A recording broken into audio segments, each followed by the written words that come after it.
This is NTD's The Nation Decides 2024 with Steve Lance and Tiffany Meier. And welcome to NTD's The Nation Decides 2024. I'm Steve Lance. And I'm Tiffany Meier. With President Biden and former President Trump now being the presumptive nominees, the presidential races held today from coast to coast are essentially formalities. But we'll also be covering very significant primaries for the House and Senate. The focus tonight is on foreign policy. In what direction does each candidate want to take the nation? What do they plan to do on the world stage if elected? We'll be digging into all of that tonight as we track the results in 5 states, which brings us now to some projections. Spicy interview clips of people giving a hot take or And as we can see here, former President Trump is projected to win the state of Ohio in the GOP primary, uncontested essentially. And then in Florida, the GOP primary, Trump is also expected and projected to win that state. And as we continue to go through here, Ohio Democratic Senate primary, the incumbent Sherrod Brown is projected to win the state of Ohio's Democratic primary. And Joe Biden is also projected to win the state of Ohio. And let's go to NTD's Iris Tao, who is at the White House. Now, besides the contest we just covered, a highly anticipated GOP Senate primary is underway now. Iris, what can you tell us about that? Right, good evening to you. Also, as Trump and Biden have both clinched their party's nominations, tonight's big drama will mostly unfold in the key down ballot races, among them a key Senate race in Ohio that could really shape the control of Congress in 2025. So 3 Republicans are now in a fierce fight to try to phase and potentially unseat a Democratic senator in that deep red state, which Trump has won in the past 2 presidential elections. The 3 Republicans among them are Bernie Moreno, a high-end car dealer endorsed by Trump. The 2 others are Ohio's State Secretary Frank LaRose and State Senator Mac Dolan, who's actually attacked former President Trump over January 6th incident. And Trump rallied for Moreno last weekend in Ohio, and while casting his own ballot in Palm Beach, Florida today, said our country needs strong people. Here's what Trump said. Watch. We need patriots. We need strong people in our country. Our country is going downhill very fast, very rapidly. Millions of people coming across the border, coming from jails, from prisons, coming from mental institutions and insane asylums, terrorists. We need strong people in this country. We don't need weak people. The Ohio race tonight will serve as a test to Trump's influence on a contested race. Meanwhile, President Biden spent today campaigning in Nevada, vowing to beat Trump in November. Watch. Last week, Donald Trump and I clinched the nominations. We're going to beat him again. Because I feel really good as I go around the country, not a joke. And President Biden is on a 3-day campaign swing to the Sun Belt, mostly to court Latino voters. Back to you. Iris, thanks for that. We'll be checking in with you later. And let's now bring in our remote guest, Bart Marcois, former presidential campaign policy advisor and former U.S. diplomat and former Department of Energy official for international affairs. Great to have you with us tonight, Bart. Hi, Steve. Hi, Tiffany. So, Bart, foreign policy, obviously a big issue in this election. 2 wars with global consequences in Europe and the Middle East. Russia's threatening to use nuclear weapons, and China escalating its hostile operations in the Indo-Pacific and elsewhere. Let's take a look at this poll that AP has conducted and get your thoughts on this one here as we pull it up. Some of the top priorities, Bart, that highlight how Americans are taking foreign policy issues more seriously than ever, it appears. Americans picking a foreign policy as an important issue for the U.S. government to work on, having jumped 20% since 2023. Now a top 2 issue is U.S. involvement, up 15%. Immigration is also going up. Do you see foreign policy playing an outsized role over the next 4 years? And why do you think we're seeing this dramatic increase? Yes, I think we will see that over the next 4 years, and I think we'll see it in the heat of this campaign. This is the fondest dream of every American diplomat, that suddenly the American people will wake up and care about foreign policy. And we all used to think, yes, and we'll be relevant suddenly. Well, I have bad news for my former colleagues. We're still not relevant, the diplomats of the world. People want to go back to forgetting about foreign policy, but we can't. Joe Biden ran on a platform of being the foreign policy president. He said, the adults are going to be back in charge again when the Biden campaign took over. And what we see around the world is utter and absolute chaos. Everywhere you look, you see chaos, and you see the foreign parts of the world crowding in on America, and people want it to stop. They don't want any wars. They don't want any conflicts. They don't want to see embassies evacuated. 11 embassies have been evacuated during just the first 3 years of Joe Biden's administration. That's a record. In a non-war time, in a time when the U.S. is not in a declared war, we've never had 11 embassies evacuated for emergencies as we have in the last 3 years. And Bart, let's talk about the Middle East. President Biden's taken a series of steps to unwind sanctions, relax policies on terrorist groups, and give Iran, a state sponsor of terrorism, access to more funding. He's also put an emphasis on de-escalation. Now, this is a big departure from the Trump administration, which was more hawkish on the Middle East issues, but still managed to broker the Abraham Accords, having 2 more Arab nations normalize relations with Israel. Now, how have each of these administrations impacted the Middle East? The Trump administration, when Donald Trump came in and he moved the embassy, the U.S. embassy from Tel Aviv to Jerusalem, my former colleagues, again, I was a State Department Arabist, my former colleagues, especially those in the Near East division, went ballistic. They said, this is terrible. The Arab street will erupt. War will erupt. We will lose all the progress we've made with moderate Arab states. None of that happened.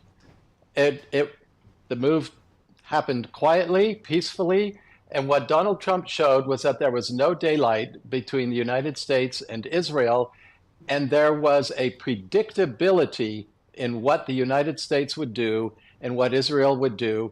And he brought the Arab nations and Israel together, and they made peace. That was because Donald Trump had a strong hand.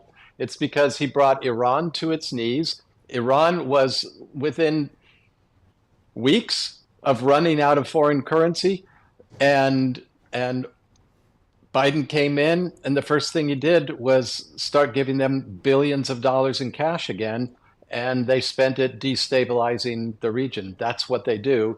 And when you give somebody bad a lot of money and a lot of weapons, they make bad things happen. Yeah, Bart, the Biden administration has approved another sanctions waiver for Iraq to buy electricity from Iran. Some critics equate this to funding a state sponsor of terrorism, with Iran being given access to $10 billion in assets. Here's what the State Department had to say.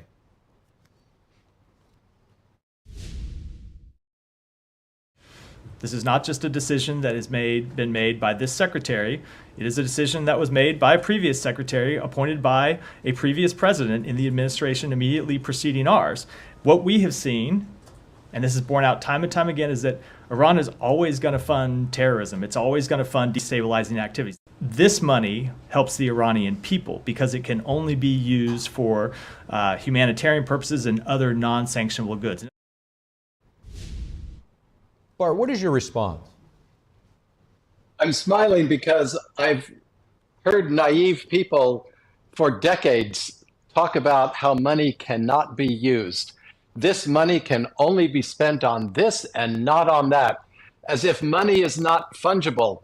If I give you $50, Steve, and say, now you can have this $50, but you may not spend it on candy, and you say, okay, I will not spend this on candy. I will spend this on an Uber to take me to the candy store, and I will spend the $50 I would have spent on something else, I will spend on candy. It's meaningless to say a certain amount of money is limited in the way it can be spent. If you give somebody money, you gave them money, and they're going to spend it how they're going to spend it. That's as simple as that.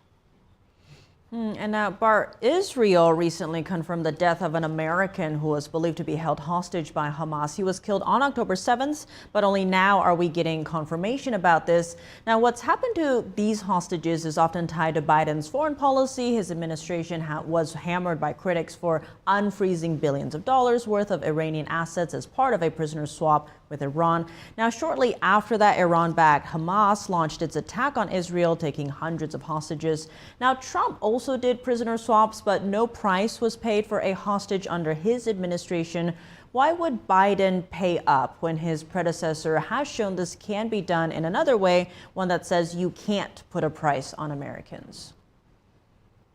Because you can't conduct diplomacy without some kind of implicit threat. There's a great episode from a show that was very popular, a TV show very popular in the 1970s called Happy Days. Richie Cunningham and his buddies, and the tough guy was Arthur Fonzarelli, Fonzie, the Fonz.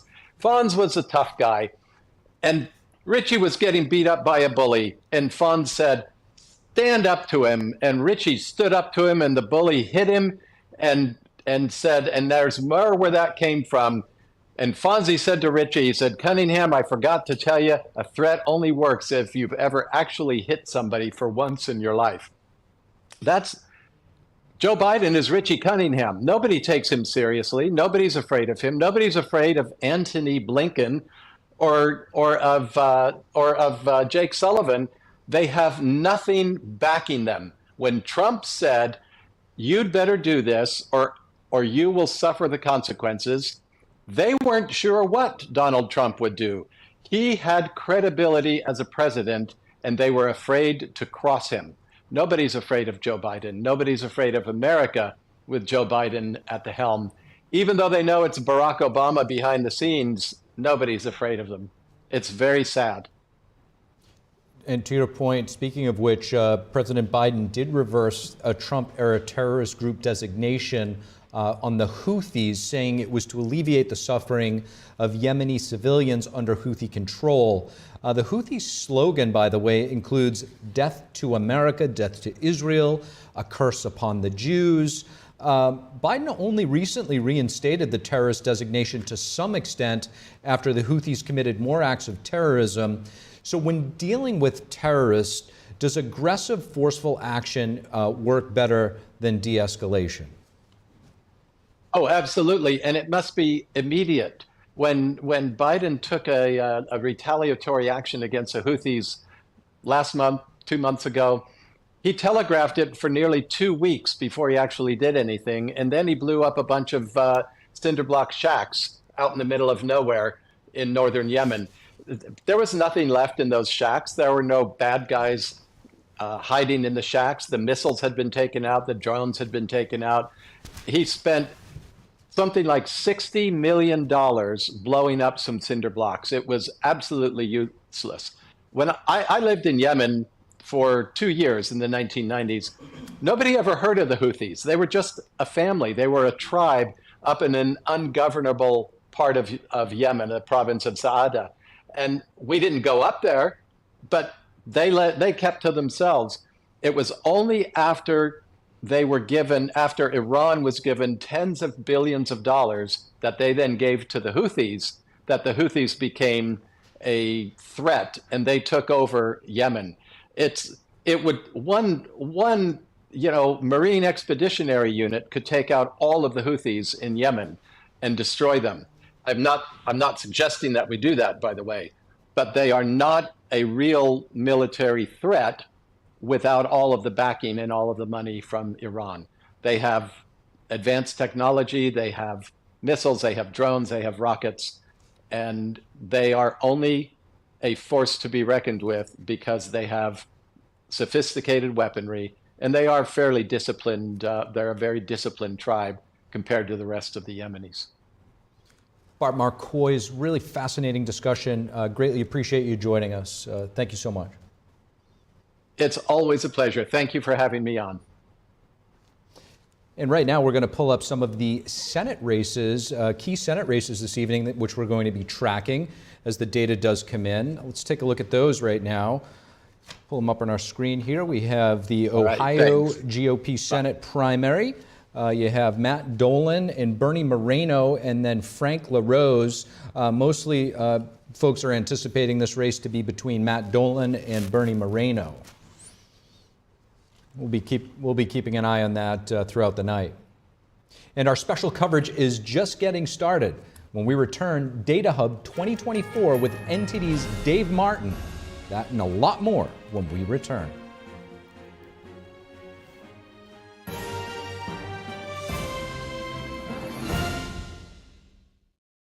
Shenyun Creations, the streaming platform from Shenyun, featuring world-class dance, past programs, and all original music.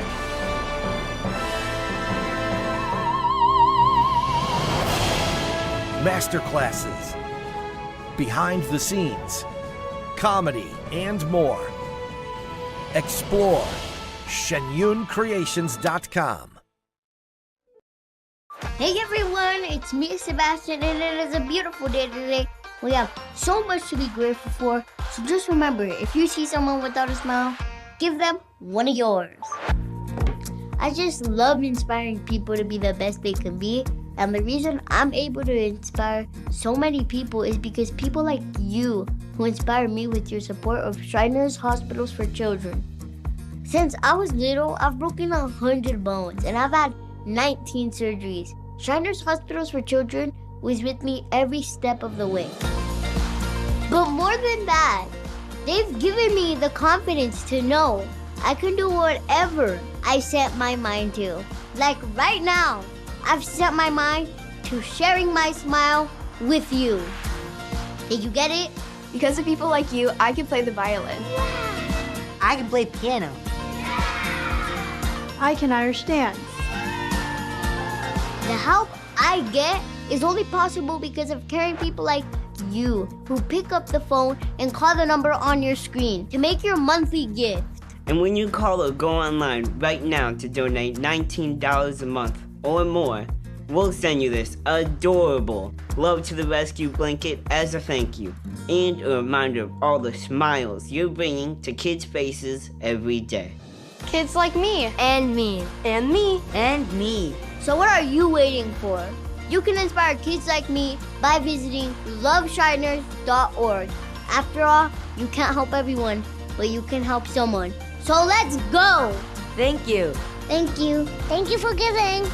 Join me and bring a smile to the world with your monthly gift today. Please call now. If operators are busy, please call again or go to loveshriners.org right away.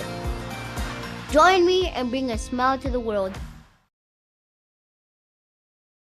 We're told in Genesis chapter 1:26 that God has made man in his image, and by his likeness has he made him. In this free online course, Dr. Justin Jackson, a distinguished Hillsdale College professor, guides you through the Genesis story. When you sign up, you'll explore some of life's most important questions, gain a greater appreciation for how the Bible confronts pain and hardship with redemption and hope. Sign up for the Genesis story, free of charge at learnfromhillsdale.org.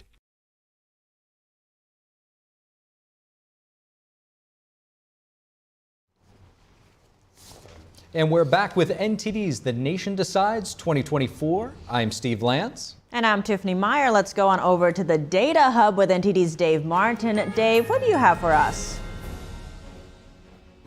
Thank you, Tiff. You know, a lot has happened since Super Tuesday just 2 weeks ago. Now, if you'll recall, there were 15 elections that night with 865 delegates up for grabs. Now, 2 weeks later, it's been mostly sorted out, with Donald Trump being awarded 812 of those delegates, while Nikki Haley has gotten 51. 2 of them are still unallocated. Now, that put Trump at 1,088 total delegates, not far behind the 1,215 needed to win the GOP nomination. Now, Nikki Haley, of course, dropped out of the race soon afterwards. The elections have still continued. Since Super Tuesday, there have been 7 more elections going on with 188 total delegates up for grabs. Donald Trump so far has been awarded 185 of those. That, of course, pushes his total to 1,273, more than enough to win the GOP nomination. Now tonight, we've got 5 more state elections, as has been mentioned. We've got Ohio, we've got Illinois, Kansas, Arizona, which of course is a swing state, and Florida here, which has been a swing state, of course, in years past, but they're not really considered. It's more of a red state now. Why? They've got a 2-term governor there in Ron DeSantis, who's a Republican.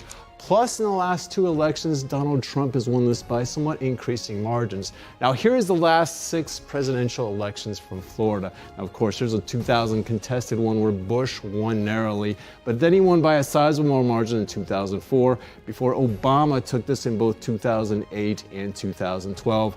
Trump, of course, as I mentioned, then took it in 2016 and 2020 by increasing margins. Now, we will actually get into what the swing states are later and who is ahead in the polls, but for right now, let's go back to the desk.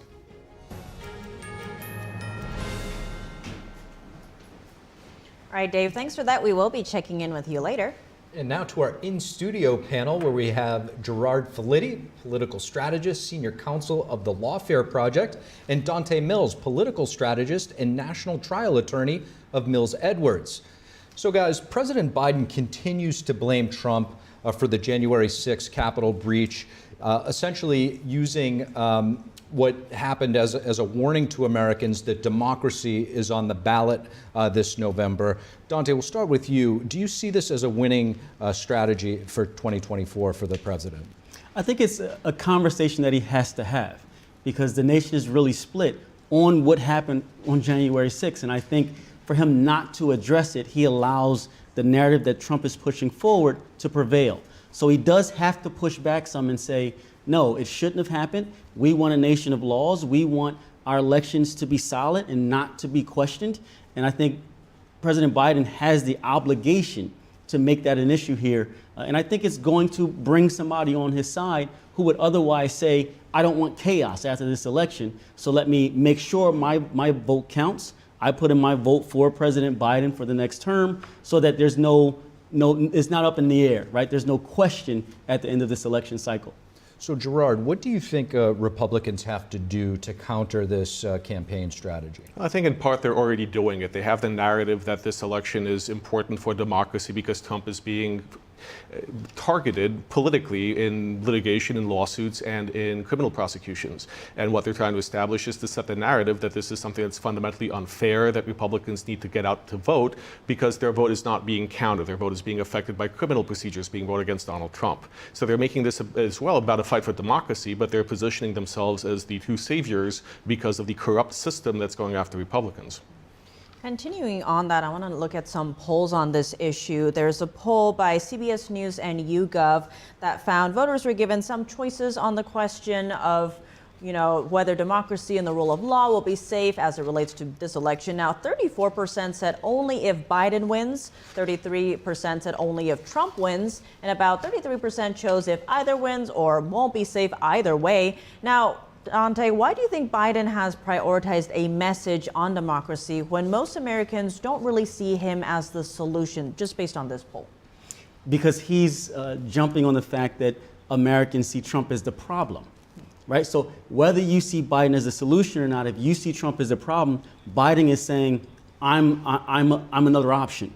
And I think he has to do that because, to be quite honest with you, I don't know if President Biden has that appeal that's going to get voters out in droves at the polls or at the election box. I don't think he has that draw where people are saying, I need to vote for him.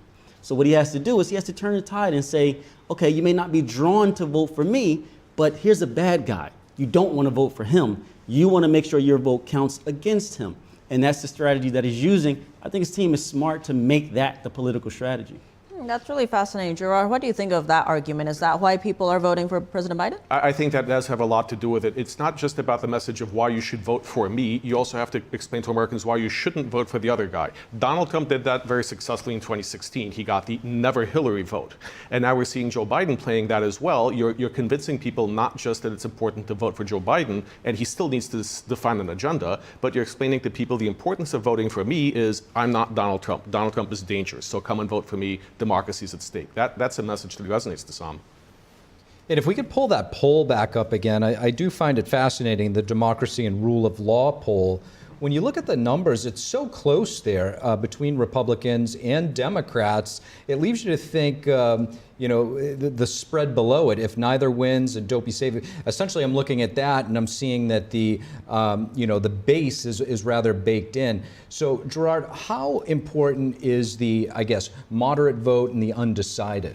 Oh, the moderate vote and the undecided are very important. You need to win a substantial part of your own base in order to make it halfway there, but you need the balance to come from independents, from moderates, and from voters on the other side who switch over to you. And in this particular race, we see that Trump and Biden are polling at around the same percentage among their core supporters. At least that's how it's going to play out for a month or two from now. And what they really need to do to get to that threshold is bring in the moderates, bring in the independents, bring in the people, for example, who are voting for Nikki Haley or who are not keen on Biden. You need to convince some of them to come over. Otherwise, you just don't get past the threshold.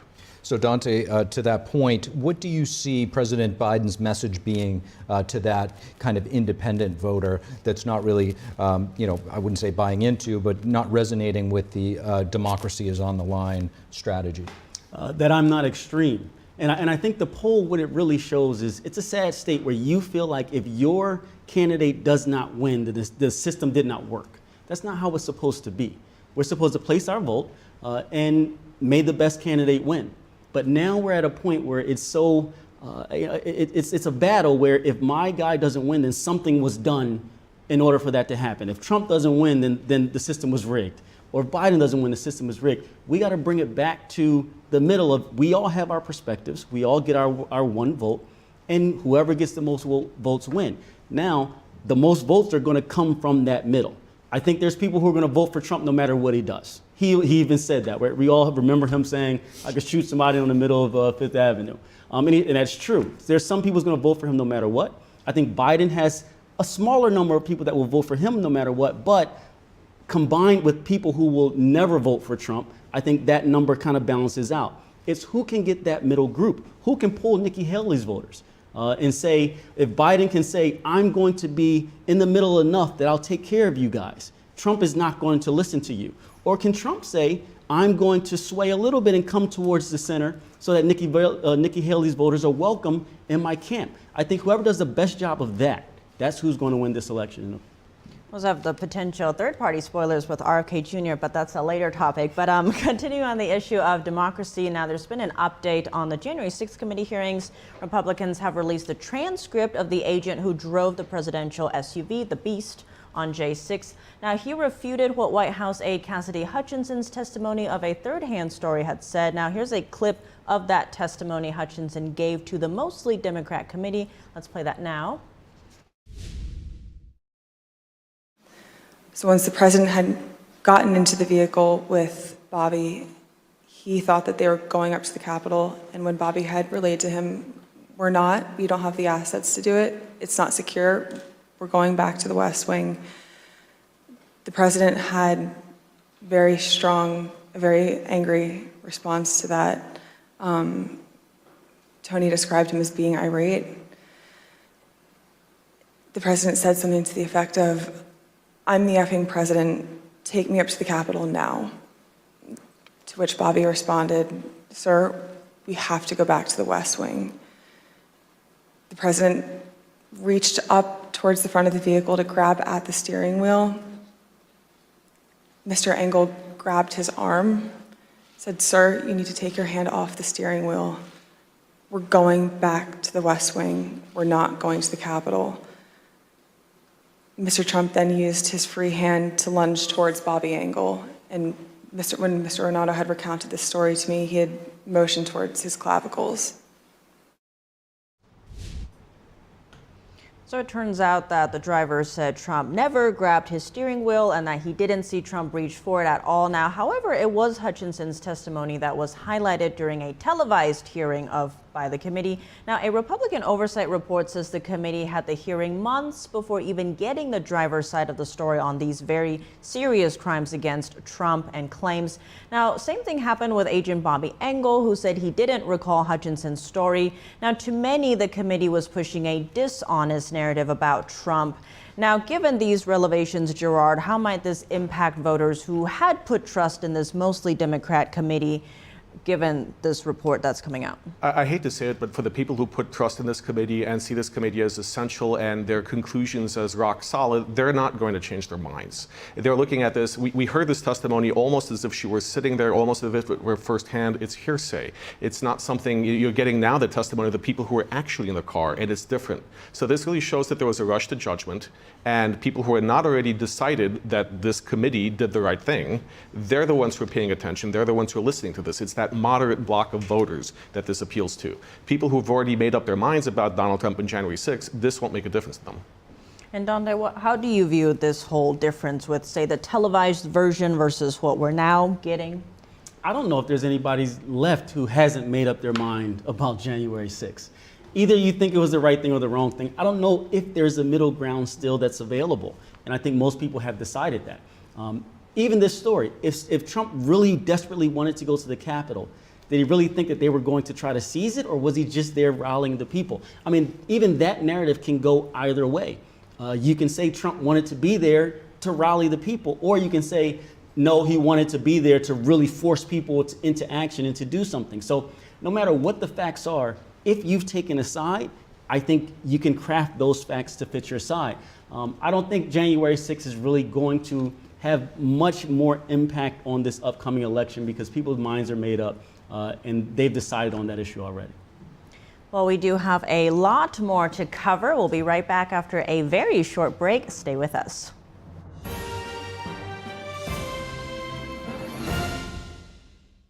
My name's Jen Marshall. I've been playing professional football in the Women's League for 3 years now. We're about 3.5 weeks out of my second surgery now. I had no pain whatsoever, no tingling, no numbness, and I felt incredible. I'm able to do pretty much anything. He doesn't want me pushing it too much, but I'm able to do, assisted pull-ups now. I'm riding a bike. I'm walking continuously at an incline on treadmills. I can do push-ups again. I can get out of bed, no problem. You're in great hands.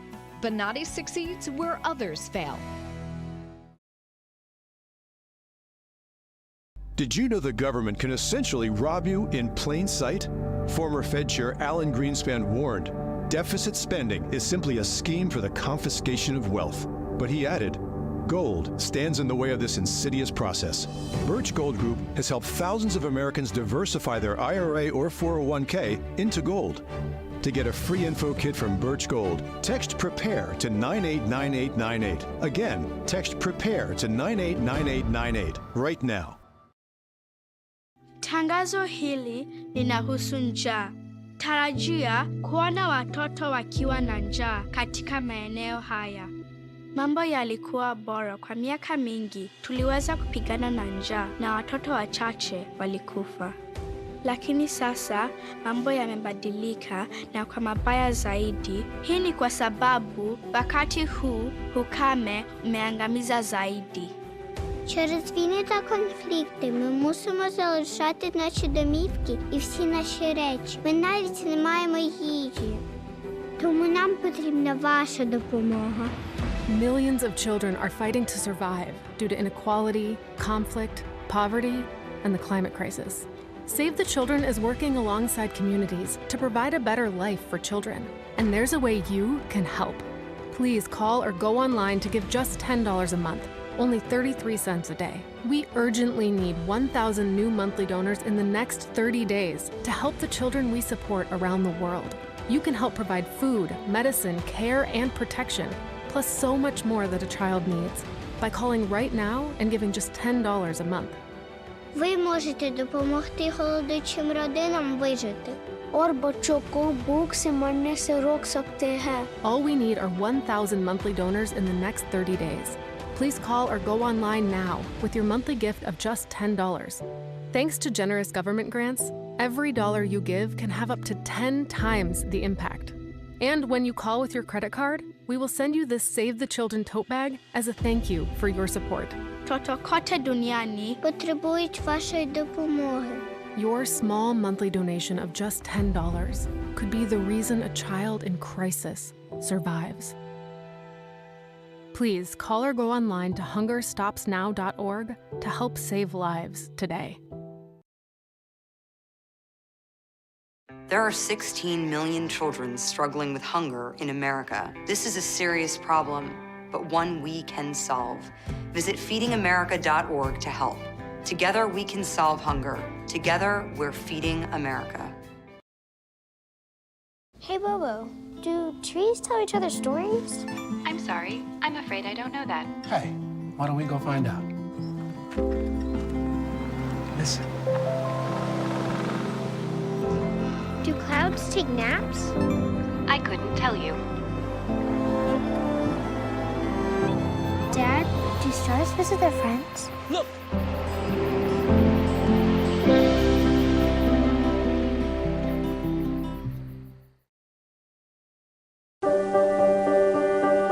Being prepared is a part of who you are, but it's especially important in the case of a disaster. Be informed about possible emergencies in your area. Make a plan that covers where you'll go in an emergency. Build a kit with the things you need to survive. There's no one more capable of planning for your situation than you. Start your plan today. Go to ready.gov/myplan. Anyone who's ever sold a home can tell you it is really hard. That's why who you work with matters. Together with HomeLight, we've helped thousands of people sell faster and for the best price.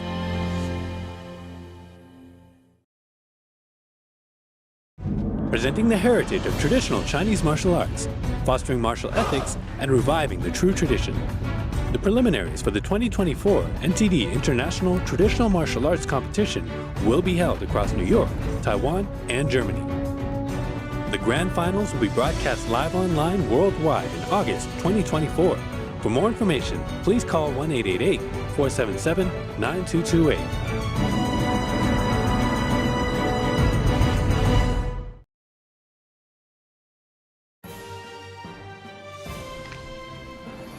And welcome back to The Nation Decides 2024. I'm Steve Lance. And I'm Tiffany Meier.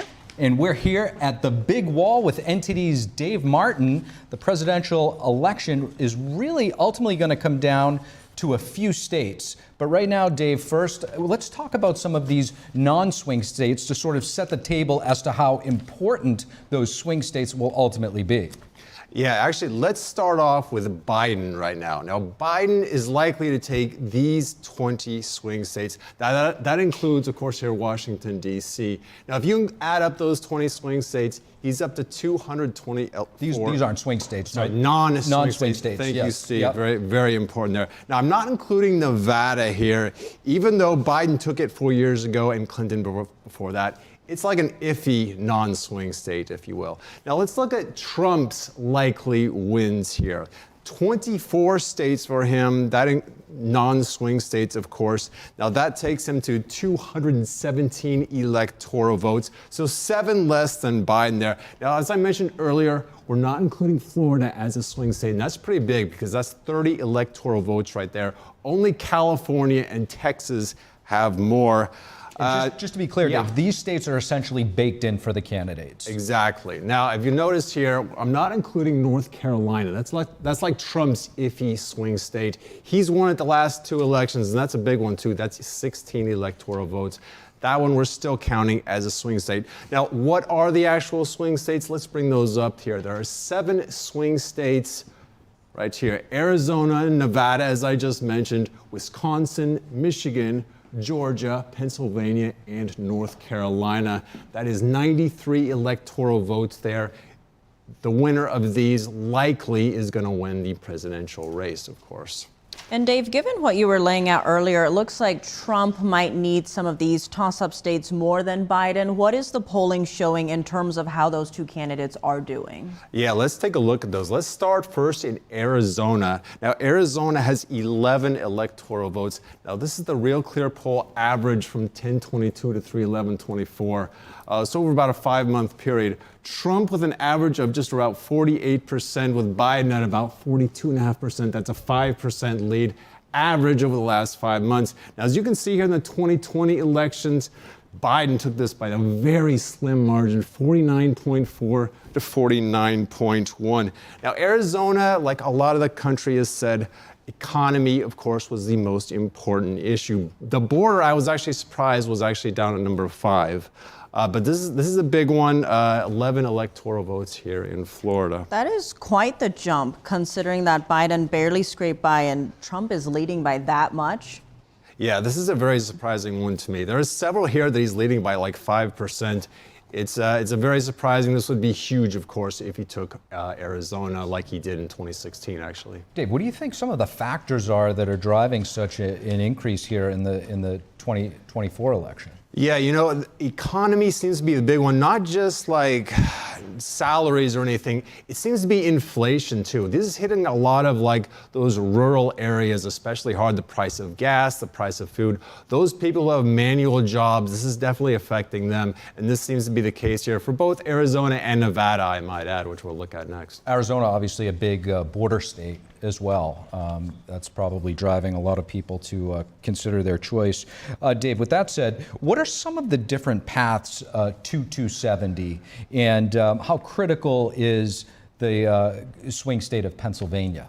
Well, you know, Pennsylvania is the most critical of them all. That's 19 electoral votes, and we'll get to the polls there very soon on that one. But if Biden takes Pennsylvania, then really he only needs 2 others if he gets the right 2. If he takes Georgia and North Carolina is probably unlikely. He can win this with just 3 of the 7 swing states. If you substitute out North Carolina's 16 electoral votes for Michigan's 15 or Arizona's 11, that still gives him just enough to win. Pennsylvania is definitely the key if he's only going to win 3. Otherwise, Trump has got to win at least 4, and Biden, if he doesn't include Pennsylvania, has got to win at least 4 of these 7.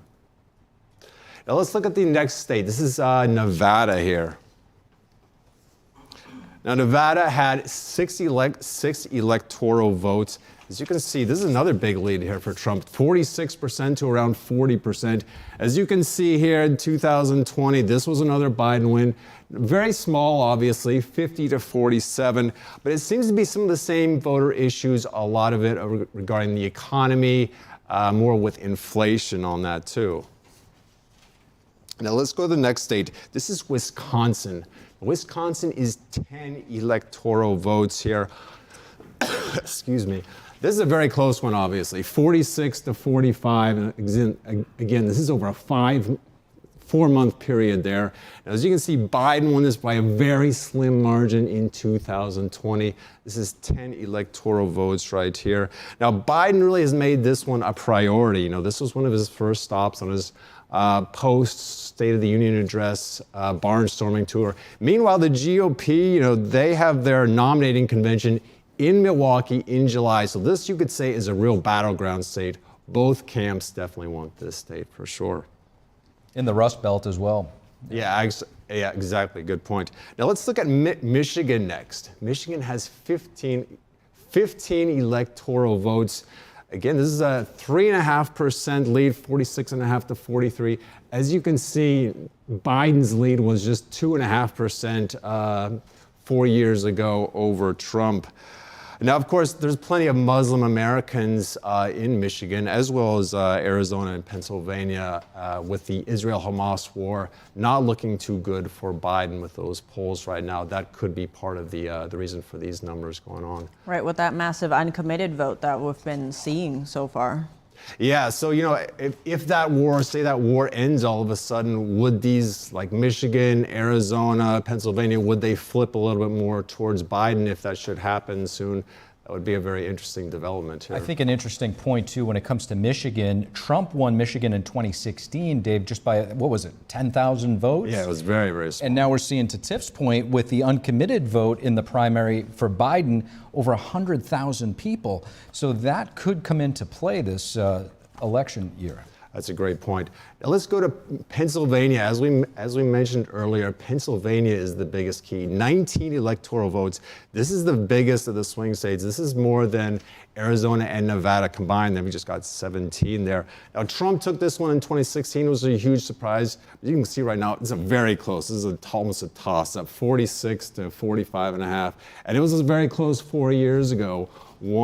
Just 1% lead for Trump. Now, a couple of the big issues, of course, are economy, but actually also abortion was a big one here, which might explain why this is such a close call as of right now. Now, of course, this is over a 2-month rolling average here. But yeah, this is a battleground state, just like Wisconsin. I'm sure both of them are planning many trips here soon coming up. Now let's look at North Carolina, 16 electoral votes here. As I said, this was kind of an iffy swing state. Trump, 49%, Biden, 44%. That's a sizable lead of 5.5%. Of the 7 swing states, this is the only one Trump won in 2020. He won by 1%, just over 1% over Biden. So it's crucial for him to continue to carry this state. It looks like right now he's in good shape to do that. Any ideas of why his lead is higher this time around? You know, we just had North Carolina on the Super Tuesday 2 weeks ago. There's a lot of conservative evangelical voters and definitely a rural area that he and actually Ted Cruz 8 years ago did very well in. But he looks pretty good in this state. Now let's move on to Georgia. Another 16 electoral votes in Georgia. This is a sizable lead here, 5.5%. Meanwhile, boy, this is such a close one in the 2020 race. Look at that, 49.3 to 49.5. Now, of course, black voters make up roughly a third of the voters here in Georgia. And actually, there was an exit poll from 2020. Trump just got 11% of the black vote. But polls have shown recently that's up to 17%. That is a huge difference, I think. That could be why this is the way it is right now with the economy. Again, they're number one.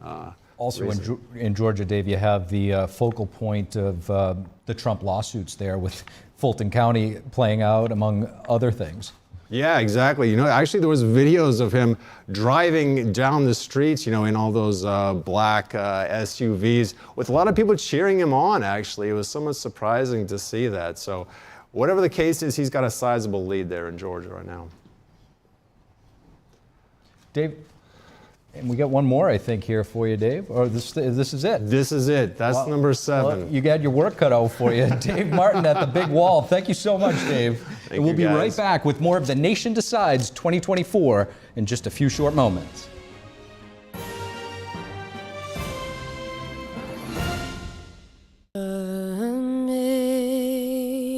Amazing grace, how sweet the sound that saved a wretch like me.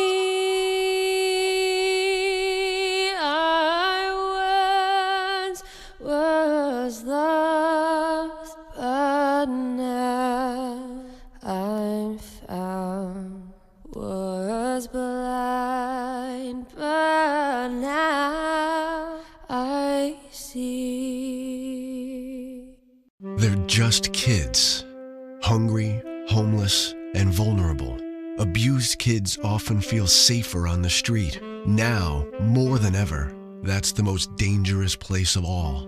Covenant House is rescuing and protecting kids during this COVID-19 crisis. We're providing safe shelter to thousands, but the need is overwhelming, and no child is ever turned away. Please call or go online now with your gift of $19 a month to help a homeless child. You'll provide safe shelter, hot meals, and medical care.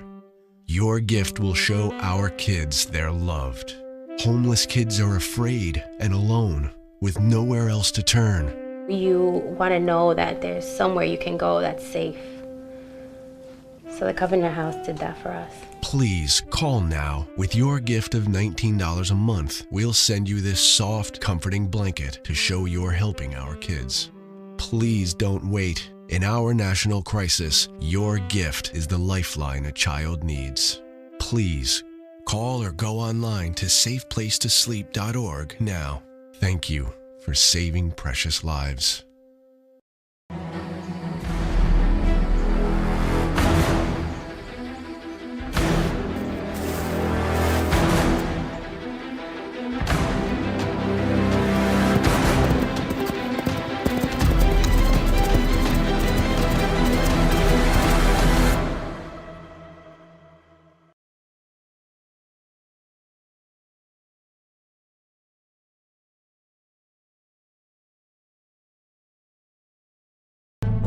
These are all farmers. Maybe no, not there's this not one. a farm anymore. But here is a farm, right? No, there's also not a farm anymore. All these people shut down because of the government policies? Yeah. The government wants to control the food. So we don't eat meat, but we eat insects. As the price of staples goes through the roof, people will say, I can't afford a steak anymore. So, all right, I'll eat your stupid crickets.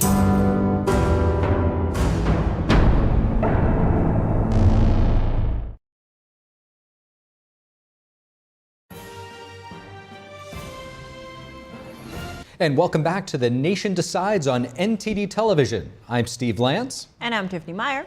And right now we do have a projection for you. We're projecting that former President Trump has won the Illinois GOP primary and President Biden has won the Illinois Democratic primary as well. We'll be checking back in as the numbers continue to come in the different races throughout the country. Right now, back to our remote guest, we have Anders Core, publisher of Journal of Political Risk, principal of Core Analytics, and international political risk analyst. The Chinese Communist Party, Anders, is getting more and more aggressive. It's great to have you, by the way, in its intimidation tactics against other governments like Australia, the Philippines, and Taiwan. We didn't see this level of aggression under the former president, President Trump. Why do you think we're seeing this now, and how much of this can be attributed to the current administration's foreign policy? I mean, the Biden administration and the Trump administration have been evolving from the prior Obama administration, really. You can see a trajectory in terms of getting tougher on China, being tougher in terms of Huawei, for example, TikTok.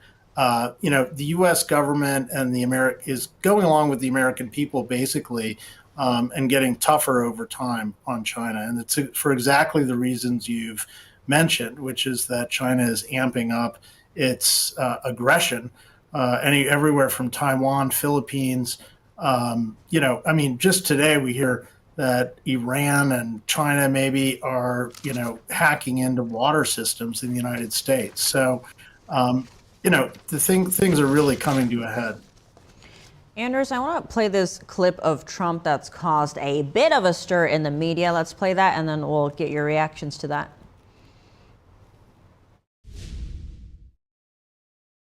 If you're listening, President Xi, and you and I are friends, but he understands the way I deal, those big monster car manufacturing plants that you're building in Mexico right now, and you think you're going to get that, you're going to not hire Americans, and you're going to sell the cars to us. Now, we're going to put a 100% tariff on every single car that comes across the line, and you're not going to be able to sell those cars.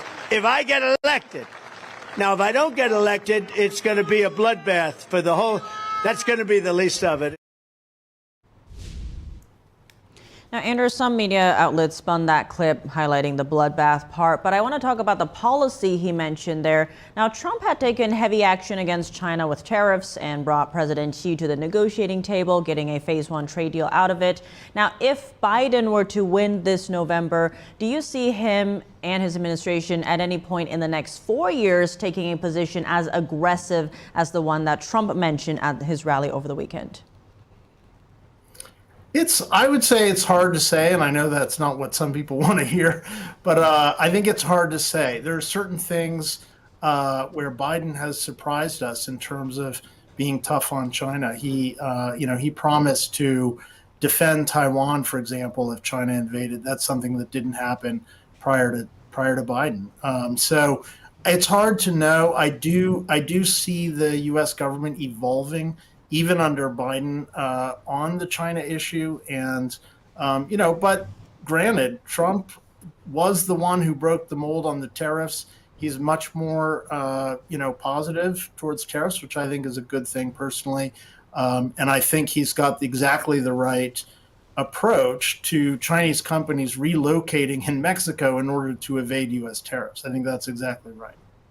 Now, on the part of the Biden administration evolving, since Trump has left office, China has failed to meet its 2-year commitments. Now, President Biden hasn't taken action to hold China accountable for this either. Why do you think that is, and could we see that changing? Inflation is a paramount concern, I think, for the Biden administration in terms of holding back on further tariffs. Personally, I don't think the tariffs really added much to inflation. A Goldman Sachs and PIIE study found that the China tariffs only increased prices in the United States by about 25 cents on a $100 bill. So that really isn't much. I don't see it as a big thing.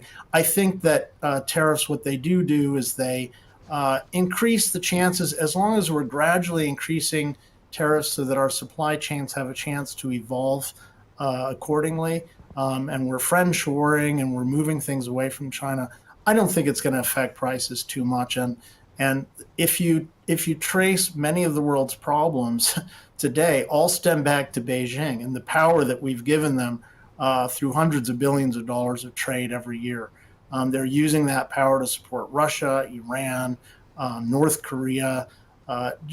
Just recently in Niger, Africa, when people don't think about Africa very very often, but I'll tell you, there's a lot of terrorists in that country, and Niger is now trying to give sell uranium to Iran, and Iran is trying to build nuclear missiles, and those missiles will be pointed at us. So, we can't really be isolationist today anymore in our foreign policy. We're going to have to address these issues, and a lot of those issues go straight back to Beijing. So, Anders, many liken China's human rights abuses to their Achilles heel as they seek legitimacy on the world stage. Like the previous administration, President Biden's State Department has publicly advocated for the right to freedom of belief in China. For example, they've called on the Chinese regime, to end the persecution of Falun Dafa, a meditation practice that follows the principles of truthfulness, compassion, and forbearance. They've sanctioned a Chinese official for his role in that persecution. This kind of action was also taken under the previous administration. But what can we expect in terms of advancing religious freedom in China from each candidate if they become president? Well, I have to hand it to the Trump administration in terms, especially, Secretary Pompeo really took a lead in terms of recognizing the genocide against the Uyghurs, for example. I would hope that if we have another administration that comes in, they pay more attention to what I believe is a genocide against Falun Gong in China. They're trying to eradicate a religion, which is the definition of genocide, one of the types of genocide recognized by the United Nations. So we really need to step up on that term. I think Falun Gong is really a powerful movement in China. They're a movement for good in China, I believe, and I think that we all need to come out as Americans and support that group just as much as we support Uyghurs. Now, Anders, in terms of global influence, China's been strengthening that through its Belt and Road Initiative. Now, some world leaders and national security experts see it as a debt trap diplomacy scheme that gives the Chinese Communist Party power to pressure indebted nations into furthering its global ambitions.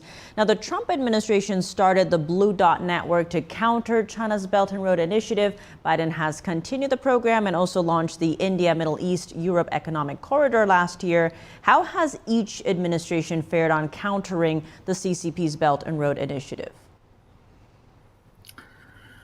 During the Cold War, the United States and the former Soviet Union tried to compete with each other by offering more money than the other to developing countries. I don't think that strategy really worked very well. The United States doesn't really have the money to just splash out globally in terms of building roads and bridges and funding everyone.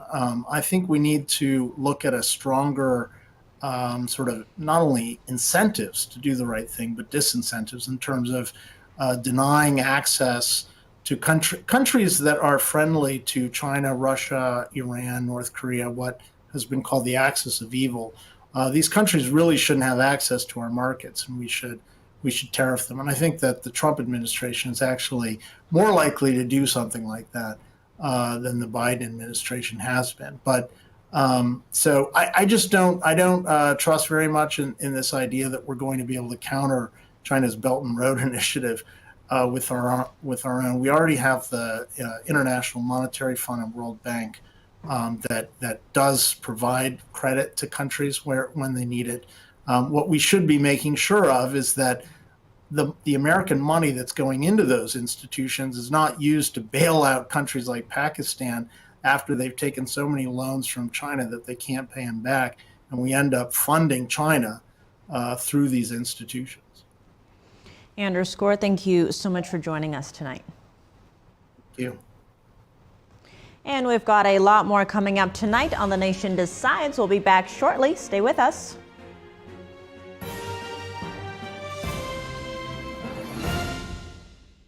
What do you do when your tire goes flat and there's no air anywhere? You reach for Bullseye Pro, the smarter, faster, hands-free way to fill it up with air. Bullseye Pro is equipped with a rechargeable lithium-ion power plant. So fast and so convenient. It's like the power of an air compressor in the palm of your hand. Look, you can inflate all 4 tires on a single charge. It has a built-in smart pressure digital sensor that gauges and automatically stops when the set tire pressure is reached. Easily inflate pool toys, exercise balls, and more. Call or go online now and get the complete Bullseye Pro inflation system for the factory direct price of just $79.99. Plus, we'll ship your entire order free, and we'll give you a 50% discount on a second one. Order now. To order, call 1-800-984-7221. That's 1-800-984-7221, or go to getbullseyepro.com. You have one new message. Dr. Bonatti, this is Norm Evans. I played for the Dolphins and the Seahawks. Anyway, I was just calling to say thank you to you again because I'm feeling great.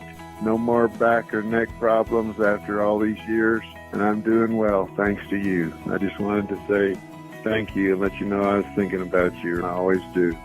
Okay, God bless you, friend. Keep up the good work. Bonatti succeeds where others fail. Say goodbye to harsh, bitter coffee and hello to a delicious, smooth brew. With specialty quality beans, expertly roasted in-house, you'll taste the difference with every sip. Fermented with a blend of 50 enzymes, Days Coffee delivers a rich brew like no other. Made with the highest grade specialty beans available, you're sure to taste the difference. Elevate your morning with Days Enzyme Fermented Coffee.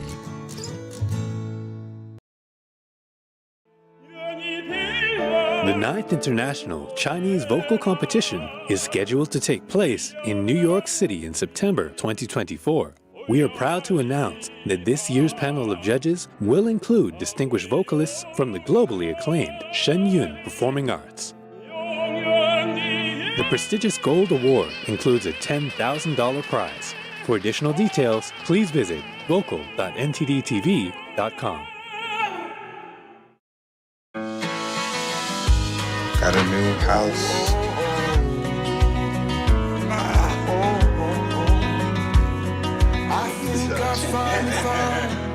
A place that I call home.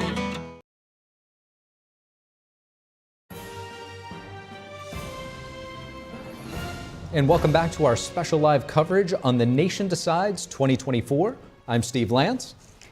And I'm Tiffany Meier. And let's check in now with NTD's Iris Tao, who's at the White House. Iris, what can you tell us?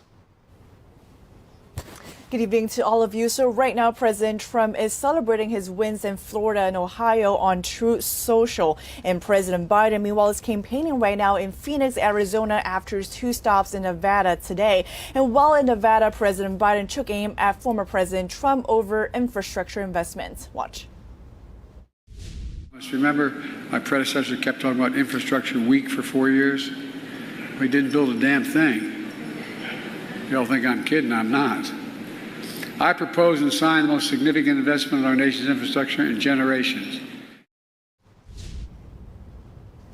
And as we mentioned, the most closely watched race tonight will be a Senate race in Ohio, a deep red state that Trump carried in the past 2 presidential elections, but where a Democrat senator is still sitting there. So 3 Republicans are right now competing fiercely to try to face and potentially unseat that Democratic senator. Among them, we have Bernie Moreno, who has Trump's endorsement and also is a high-end car dealer, and also Dolan, who is actually quite different. He's seen as a more centrist figure and trying to appeal to more moderate voters, and he also has attacked Trump before over January 6th. And according to the latest data we're seeing from AP, with about 22% of the votes counted, right now is a very tight race. So basically now Moreno is standing at 40.7% of support, while Dolan has 37%. So while Moreno has a slight lead, that is still pretty not significant compared to, of course, we have still 80% more votes to coming in later. Well, but regardless of how this is going to turn out, early polling data from CNN exit polls is showing that actually most of the voters in that GOP race in Ohio are saying that they would support the presumptive GOP nominee in November. And actually 8 in 10 of them say that they're pretty approving of Trump's performance in his last term at the White House. But still, this key Senate race in Ohio will serve as an important test for Trump's endorsement power, which is actually the first test for Trump's power this year in a highly contested race. Back to you all. Iris, thank you for that. And back with us here at the desk in studio is Gerard Felitti, political strategist and senior counsel of the Lawfare Project, and Dante Mills, political strategist and national trial attorney of Mills Edwards. So guys, we're seeing big changes coming to the RNC now that Michael Whatley's become chair and Lara Trump co-chair. They're saying that they'll be working hand in glove with the Trump campaign. Here's a clip of what they said shortly after the election.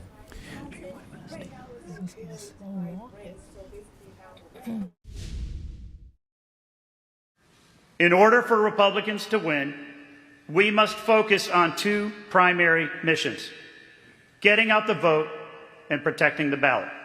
Over the next 8 months, the RNC will work hand in glove with President Trump's campaign to deliver on these core missions.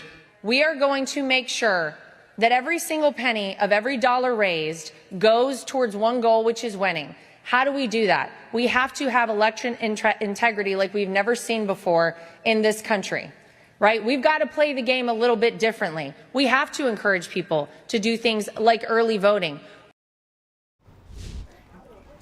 So Gerard, is the turnover we're seeing here in the RNC, is this healthy? Is this the normal way things play out, and are you optimistic? To a large extent, it's normal. It's the presumptive nominee has an authority over the party and wants to shape the party structure in his preference because he wants to work with people he thinks will be the best ones to get him across the threshold. And in this case, it's really interesting that he is focusing, or the party, the RNC now is focusing on the get out the vote efforts, the mail-in ballots, the absentee ballots, things that Trump has not traditionally been keen on. Republicans tend to favor voting in person on Election Day, and that may have cost a lot of votes over the years. And now we're seeing that switch back to what the Democrats are doing, which is to put an emphasis on early voting and mail-in ballots. And we see this in the structure of who is in power now at the RNC. We do have a projection before we get back to our discussion here. And Bernie Moreno winning the Senate primary there in Ohio. As Iris said from the White House earlier, this is a big test for former President Trump with one of his endorsements. I'm sure we'll be hearing him later throughout the night, if we haven't already, from Truth Social, claiming victory here. What do you guys make of this? Absolutely. I think this is a win and a victory for former President Trump. If you see, Moreno is a businessman, and he was up against two political figures there in Ohio, and the businessman won out. Obviously, he was backed by Trump. They want to push that anti-establishment motto, and I think this is a key sign to that. And I think Trump is going to continue to do that. We know that if Trump gets into the White House, he's going to want some authority, and that comes with having the Senate, with having the House, and that seat in Ohio is one of the most highly contested seats that's available now. Brown is supposedly, on the ropes, and the Republicans have an opportunity to take over that seat, and Trump's nominee is going to be riding with him going into that election day in November. And Gerard, going back to the RNC, there have been layoffs, but also new hires, including that of Trump attorney Christina Bombas, their senior counselor for election integrity. Now, the RNC's posture is now supposed to be more offensive rather than defensive. What could this look like on the ground, especially as we head to November, but also in those battleground states? Well, in the battleground states especially, you can expect that Trump will have election lawyers in place before Election Day to make sure that the integrity of the election is solid, that votes are properly counted, that votes are properly tabulated, that the right people have access to them, and that whatever action needs to be taken to rectify any foreseen deficiencies are immediately dealt with through the legal system. This is something that some candidates are unprepared for, but this seems, putting Bob in that position, seems to be an indication that Trump is ready for an election battle in states where vote would be contested. And Dante, how do you read that? I have to push back on that a little bit because I don't think there's a history of votes being casted that aren't supposed to be. I don't think there's a true history in our country of an election, their results being false or false ballots being cast. And there was a lot in that with the 2020 election where they did a lot of research and they did not come up with a significant amount of false ballots or anything like that. So I want to be careful with that narrative. I want our people to believe that if they go to the polls to vote, their vote matters and that the outcome of that is pure. I think that's what we need for democracy. Whoever wins, I want everybody involved to say, we voted and this was the outcome, and we're going to stick with that because we're going to need the country to come together after that election and believe that whoever is the next president, whether it's former President Trump or President Biden, got in the right way. This has been a great discussion, but there's still so much more to cover as the results continue to come in. We've got Dave Martin at the Data Hub when we return. Stick around.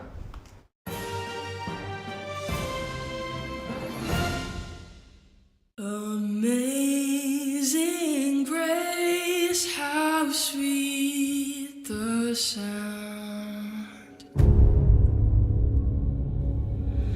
that saved a wretch like me. I once was lost, but now am found. Was blind, but now I see. Lord Heavenly Father, I pray to you today to guide us tomorrow. Give us strength as we face death. Help us not to be afraid, as we know that we are going to be coming to your kingdom.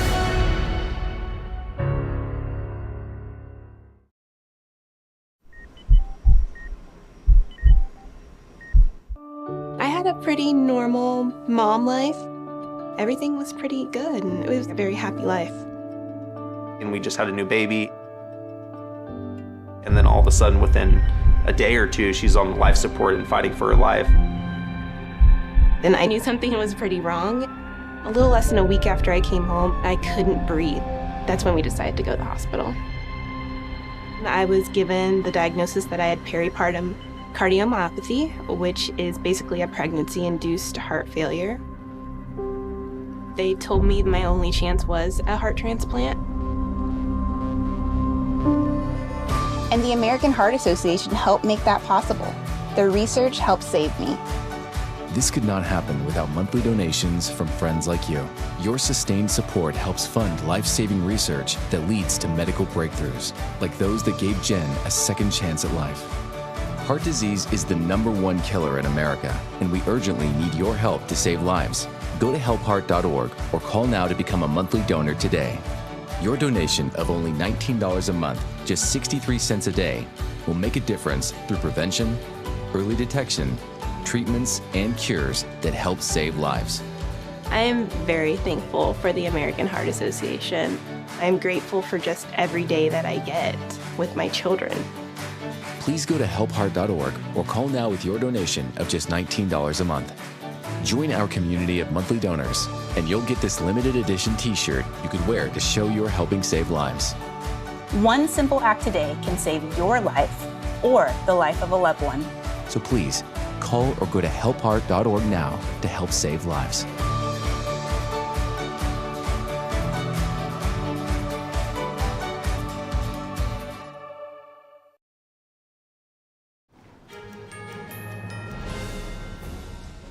Welcome back to The Nation, the Science NTD special live coverage of the election. We're going now to the Data Hub with Dave Martin. Now, Dave, there's been a lot of talks about Trump and Biden, but there's also RFK Jr. or the third party independent vote. Now, there's been some talks about his VP choices. Why does he have to announce earlier than the others? What's the latest here? Yeah, you know, in order to get on the ballot as an independent in some of these states, you've already got to list your vice president. He's reportedly going to pick it sometime later this month, actually. As you can see here, we got the three-team race with Trump, Biden, and Kennedy. Now, Kennedy has announced a couple people on his short list. Now, this one really made headlines. Jets quarterback Aaron Rodgers. Now, this was last week. This came out that he was on the short list. A very shocking person, actually, because, you know, he's a football player. He's not really in politics. But in recent days, I've heard that he is out as a VP candidate, which is not surprising because he's under contract to the Jets next season. But the other one is a lot more prominent. This is Jesse Ventura. Now, he was a WWF star back in the 1970s and 80s, known as The Body. But then in 1998, as an independent, he shocked everyone when he won the Minnesota race for governor. He served 4 years there. He's still been in politics ever since, but he seems like a much more likely shot to be Kennedy's vice president. Well, look at you blending sports and politics together. But earlier you showed the picture of Trump, Biden, and RFK Jr. How is he doing in terms of polls against those two? Yeah, you know, this is a poll here for last October. Who would you vote for? Biden, 37% of the time. This is October 17 to 20. Trump, 36%. Biden, just 13. Now, the 13 actually is very good for an independent, I must say. The interesting thing to me here is that he actually gets a little bit more of the Republican vote versus the Democrat vote, despite being a Democrat, a lifelong Democrat, until last year when he decided to drop out and become a Republican. Now, this has been updated recently. Trump's numbers have gone up 4%. Kennedy's have actually gone down 4%. Somewhat surprising that he's now just under 10%. Of course, with Trump and Biden kind of taking the lead with all these primaries, they're certainly in the news a whole lot more here.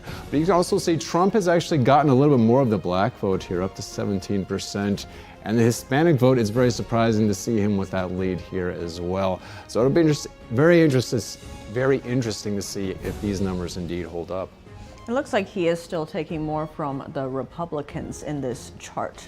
Yeah, this continues to make me 6% here for Kennedy here of the Republicans, 3% for the Democrats. Now, as we mentioned earlier in Georgia, actually, we were talking about the Georgia race.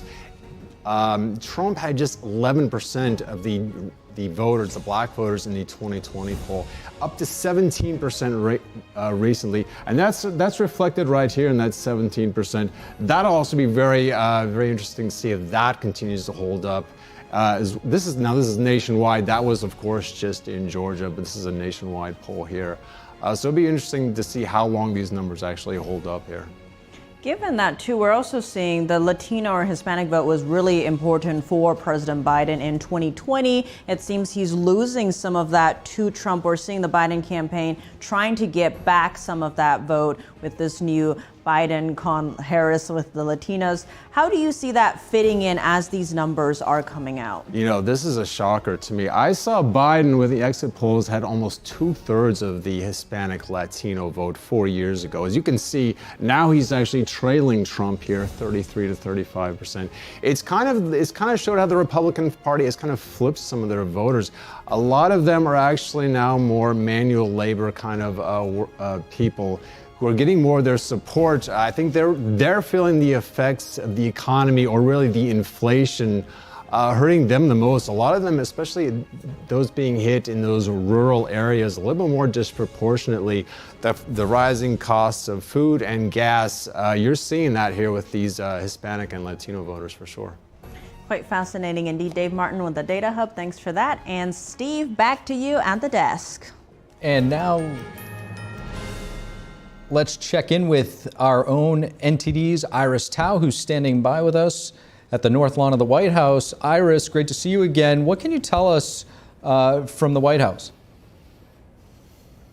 Sure. So right now, reactions are pouring in to the results of the key Senate race in Ohio, which is, of course, Moreno. Trump's endorsement actually has been projected to win. So right now, Trump's campaign has congratulated Moreno on Twitter or X and saying congratulations to him. And also, the National Republican Senatorial Committee chair is also endorsing Moreno, saying he's committed to support President Trump's agenda and stand up for Ohio in the Senate. But also we're hearing some reactions from the Democrat side. His main opponent in the Democratic side, of course, Senator Sherrod Brown, is saying after Moreno's win in Ohio that, quote, "The choice ahead of Ohio is clear. Bernie Moreno has spent his career and campaign in putting himself first and would do the same if elected." Meanwhile, Democratic Party of Ohio reacting, also saying Bernie Moreno has made clear throughout his career and his campaign that he only looks out for himself,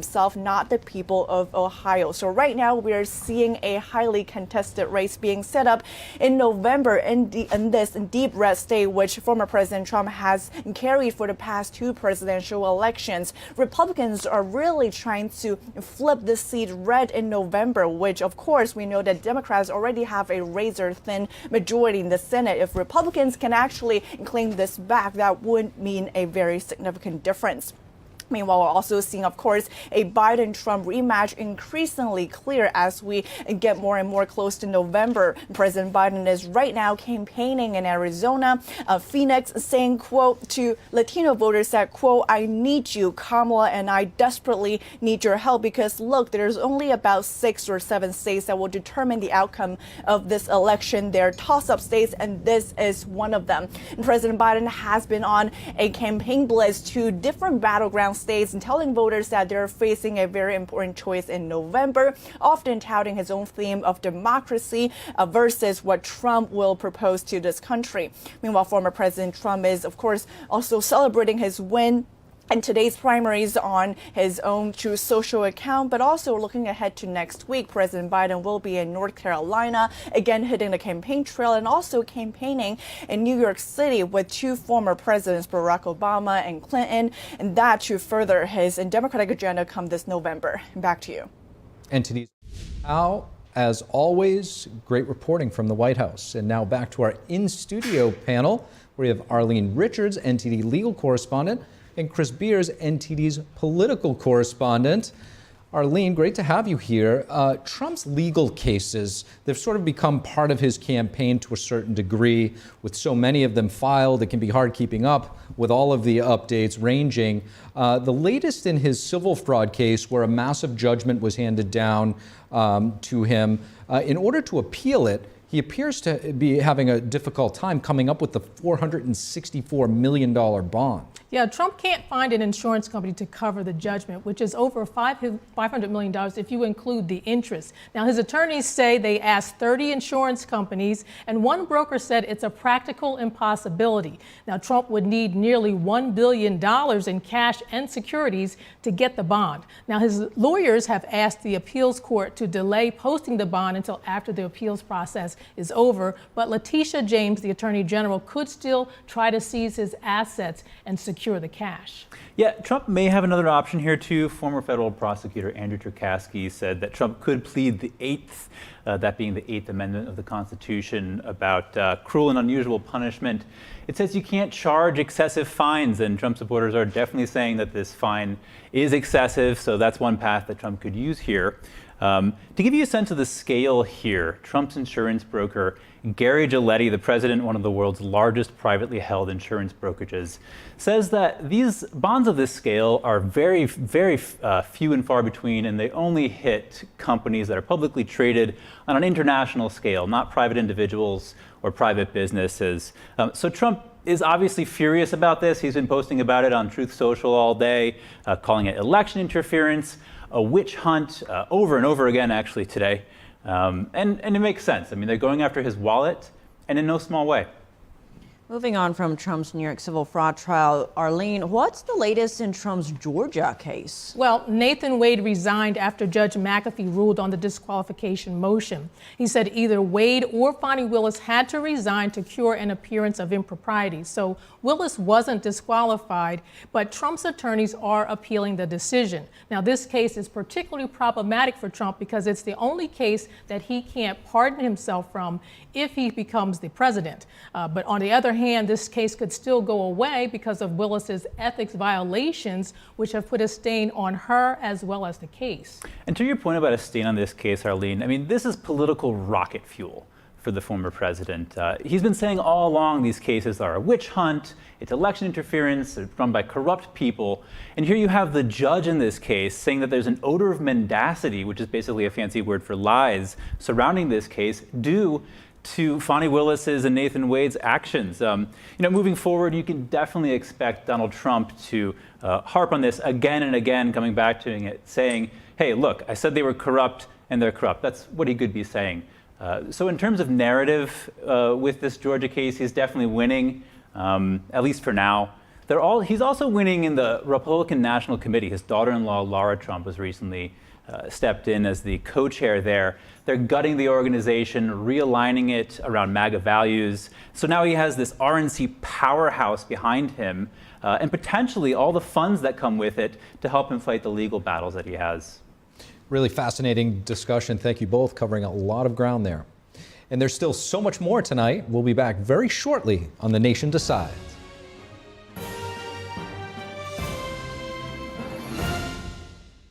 Freedom is not free, and neither is the truth.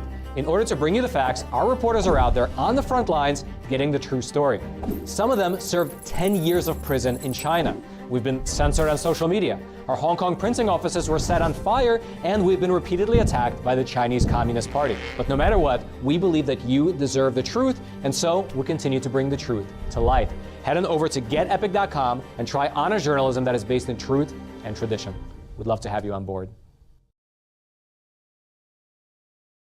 First time I came in here was Monday, and today is Thursday. I've had 2 surgeries and am doing fantastic. I'm still in shock that I can walk.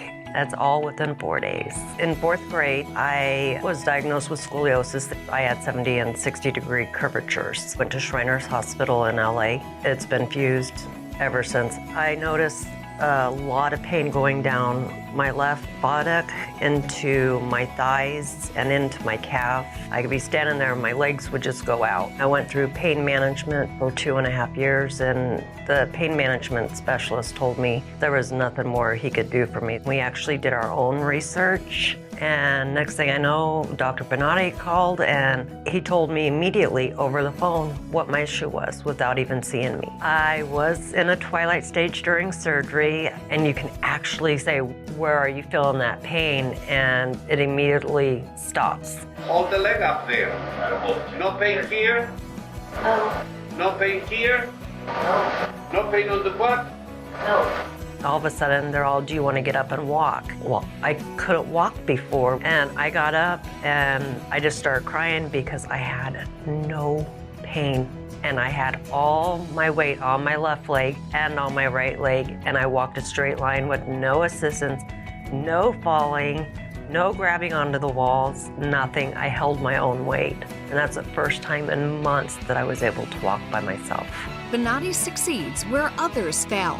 For more stories like these and the rest of our program, check out American Medicine Today, featuring cutting-edge medical and science innovators and a medical professional's insight on political and social issues plaguing our nation and healthcare. American Medicine Today is Saturdays 6 and Sundays at 9 on NTD Television and other streaming platforms.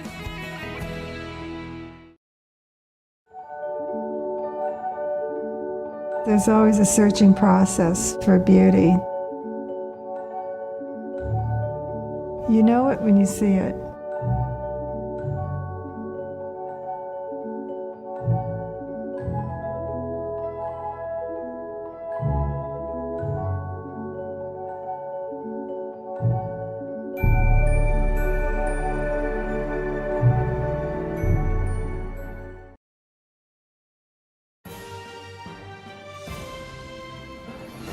And we're back with our special coverage on The Nation Decides 2024. I'm Steve Lance. And I'm Tiffany Meier. And joining us now is our panel, Brigadier General Robert Spalding, former Senior Director for the White House Strategic Planning at National Security Council and retired United States Air Force Brigadier General. General, glad to have you on with us tonight. Thank you. Great to be here. Of course, General, one of Trump's national security pillars was peace through strength, if you will. Often on the campaign trail, he would say simply threatening world leaders to prevent war or invasions. Take Russia, for example. Trump saying he staved off the Russian invasion of Ukraine while he was in office, telling Putin there would be hell to pay. Meanwhile, Biden threatened Putin with sanctions that obviously did not work, as we can see now. Is this just about strength or something else, like different international objectives? Well, during the Cold War, I think we had much more respect for the Soviet Union's nuclear weapons. And I think one of my concerns is that we're not paying proper respect to the fact that Putin is messaging quite loudly, in fact, that there are red lines that we can cross, particularly with the war in Ukraine, that would invoke the use of nuclear weapons, at least on his side. And I think that's something we took very, very seriously during the Cold War that I think is missing in the foreign policy of today. And it's a dangerous path to walk down. And can you elaborate on that for us? What could we see as the fallout here? Well, you could see the first use of a nuclear weapon since Hiroshima or Nagasaki, which, during the Cold War, we were absolutely terrified of happening. And now it seems like we think, there's no possibility that somebody would actually do it. If you remember, there was also a widespread belief that there's no possibility that Putin would invade. And I'm not saying that we need to bow down to Putin's nuclear blackmail, but we do need to take this situation seriously. And to your point about Trump, I think one of the things that when you take our nuclear capability, this willingness to message to our adversaries prior to war that they could potentially a wrath of that capability from the United States if they were to go to war, that's something that kept the Soviet Union at bay, and I think it's something that we need to think about, particularly with regard to Russia, but more importantly with regard to China. And now, General, the White House is saying that Iran and Russia are making progress in a deal that could cause that body count in the war to surge in Ukraine. Here's John Kirby giving the background and reading a joint statement from G7 nations. We'll play that sound. As y'all know, we have expressed serious concerns from this podium that Russia is seeking to acquire close-range ballistic missiles from Iran to enable its brutal war in Ukraine. And that Russian negotiations to acquire those close-range ballistic missiles have been active and they've been advancing. Were Iran to proceed with providing ballistic missiles or related technology to Russia, we are prepared to respond swiftly and in a coordinated manner, including with new and significant measures against Iran. General, what's your reaction to that? Well, we saw this during the Obama administration with regard to the islands in the South China Sea. We basically told Xi Jinping, you better not build military bases in the South China Sea or else. And then he proceeded to build the bases in the South China Sea, and we did nothing. And I think that's the challenge that we face here in Washington, D.C. What are we are prepared to do? And then if we're not prepared to do anything that might preclude the action that you want to forestall, then you should not message at all, because afterwards you end up looking like you are, feckless. And what do you see as a better approach then, or whoever becomes next president, what should they do? First of all, they need to take a comprehensive view of the world. These actors are all working in concert. China, Russia, North Korea, Iran, they're working together. They're working together on behalf of their own interests and against the interests of the United States. And what the United States did during the Cold War so well was to bring the allies in line to work together as a cohesive unit, not just in security measures, but in economic measures and finance measures and trade measures and political measures across the spectrum. Geopolitically, we worked together with our allies to ensure that freedom prevailed and tyranny was, losing. That's the things that we need to get back to. We really need to work together with our allies to promote our own interests against the interests of these authoritarian regimes that are, quite frankly, working together. It's not just about, though, the wars that are happening, the proxy wars, whether it be Hamas's invasion of Israel or whether it be, Russia's invasion of Ukraine. These are interrelated, and I think what we need to think about is what are the things that are happening in our own societies, and how do we prevent that? The TikTok bill, for example, is one good example of things that we need to begin to think more comprehensively about because they affect our society at large. General Spalding, it appears as though President Biden's strategy on the war is to support Ukraine until they win. Trump says that he'll play peacemaker and end the war by bringing Zelensky and Putin into a room to sit down at the negotiating table. Could Biden do this now if he wanted to? And how do you ultimately see this playing out? Well, the United States has been here over 240 years. And so we've got to see a lot of different, approaches to national security. When Russia was at the border of Ukraine getting ready to invade, I said, what will happen is they will invade and then we will have a stalemate just like we had in Korea, which is exactly what we have. What we did in Korea after several years of combat, thousands, tens of thousands of deaths, we basically agreed upon an armistice. That's what should have been in the game plan for Ukraine in terms of what the United States approach was from the very beginning. And I think we haven't put enough pressure on both sides, and not just on Ukraine and Russia, but also on the Chinese to force a resolution to this. It's not going to be a peace deal, but it could be a ceasefire that stops people from dying, on both sides. And General, on that note, we did see Putin just secure another term as president in Russia. We're also seeing that Russia is furthering its ties to China, the more that the West isolates it. Now, in turn, this is strengthening China's clout as it fights for global supremacy. What does Biden need to do now, or whoever is next president? What do they need to do to turn that around? Well, first of all, I think we need to take a step back and understand what are the limits of our power, what can we reasonably achieve, what can we affordably achieve. What, are the American people willing to sacrifice for? We need to understand that first. Then the most important thing we need to be working towards is how do we prevent a nuclear war? And then finally, how do we promote freedom over tyranny in the long run? General, we'll let you get a drink of water. We really appreciate your insights tonight joining us. General Spalding, thank you so much.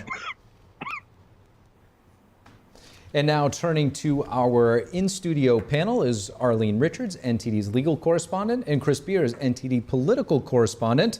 Great to have you both back. Arlene, the Biden administration using TikTok, the application there, a controversial application, to reach younger voters. The app has become a political tool for some politicians, but the Senate is now next in line to take up voting on a bill that would ultimately ban it if it isn't sold by ByteDance, a Chinese company, which is under the control of the Chinese Communist Party. It sounds like the bill, however, may be losing some traction in the Senate. Well, the CEO of TikTok met with members of the Senate to try to convince them not to sign the bill. And actually, he said he's not going to sell it. So he's asking users to call the senators as well about the bill. Now, TikTok can't really do anything to stop the Senate from actually signing the bill or voting on the bill. But if Biden signs it into law, then he may want to sue the Biden administration, and he will probably argue that the ban is a violation of the First Amendment. Now, as for the Chinese Communist Party, which actually controls the app, a ban would block their ability to access data from users, and it would also interfere with their efforts to promote their communist propaganda across the U.S. There's also an interesting plot twist along with this bill. Former President Trump hasn't been openly supporting it. He's saying that Facebook is actually worse than TikTok, and that if we ban TikTok, the users from that app will go over to Facebook, which he's calling an enemy of the people. There's also speculation that billionaire Jeff Yass, who owns about $33 billion of TikTok, is pressuring Trump to make these kinds of statements. It's reported that he went down to Mar-a-Lago to talk to Trump, and then after that, Trump made these statements, but Trump is, of course, contesting some of this. Another interesting thing about this is that Trump's former Treasury Secretary, Steven Mnuchin, is rallying investors to potentially buy TikTok if ByteDance does, in fact, divest from the app. He says it should be controlled by American businesses, not Chinese businesses, not the Chinese. And just to step back and give you a sense of the impact of what's at stake here, TikTok is saying there's 170 million users in the U.S. on TikTok. That's half of the U.S. population. And some of these people, there's a lot of money on the line for them. There's one woman who makes enough as an influencer on TikTok to pay for her mother's mortgage and the college bills of her two siblings. And Arlene, given all that we are seeing here, what's next in terms of this TikTok bill? How likely is it to pass? Well, the next step is for the Senate to vote on the bill, but Democratic Majority Leader Chuck Schumer said that they will review the bill, but it seems like he's going to slow walk it to the floor for the vote. Now, President Trump has opposed the bill, but the House actually went ahead and signed off on it and favored it. But I think the Senate is going to follow in Trump's lead. There's additional pressure on the Republicans, too, in regards to this, to vote against the bill. You have venture capitalist Keith Rabois saying that he's not going to fund any Republicans or PACs run by Republicans who vote against this bill. There's Jeff Yass, who I mentioned earlier. The New York Post says that he called a bunch of Congress people right after this bill was introduced, pressuring them to try to get them not to vote for it. Of course, Yass's spokespeople are denying this. So yeah, there's a lot of pressure on Congress surrounding this, especially the GOP, who's been calling for a ban on TikTok for years. You also have former President Trump, when he was president, making a concerted effort to get rid of this app. So if they flip-flop on it now, they could be sending mixed messages to voters. So we'll have to see. The question is, does the GOP, when this bill gets to the Senate, does the GOP stick to their guns, or do they cave to big money? Well, Arlene Richards, Chris Beers, thank you both so much for joining us. And we'll be right back with more of our special coverage, more to discuss here on NTD News. That's coming up.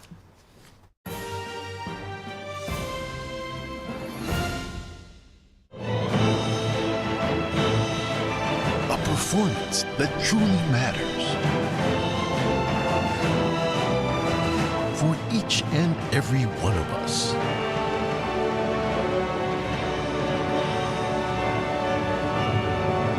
This is what you've been waiting for. Shen Yun. Coming to Lincoln Center, April 3rd through the 14th. Buy tickets now at shenyun.com. I was born into the wrong body. I was astounded by what they were teaching. Child Protective Services did show up at my house. Parents are fearful of losing custody of their children because they say the wrong thing. Risks? No risks. We got everything covered, I assure you, Mrs. Connors. They don't want anyone to know the truth. I can't stay quiet about this anymore. It's destroyed my health. We're pushed into silence. We've been spending a lot more time than ever at home these days. So maybe now you've just noticed cold air coming in from a couple windows, or that your patio door isn't closing fully, which means you're losing heat in the winter, losing cooling in the summer, losing money all year long.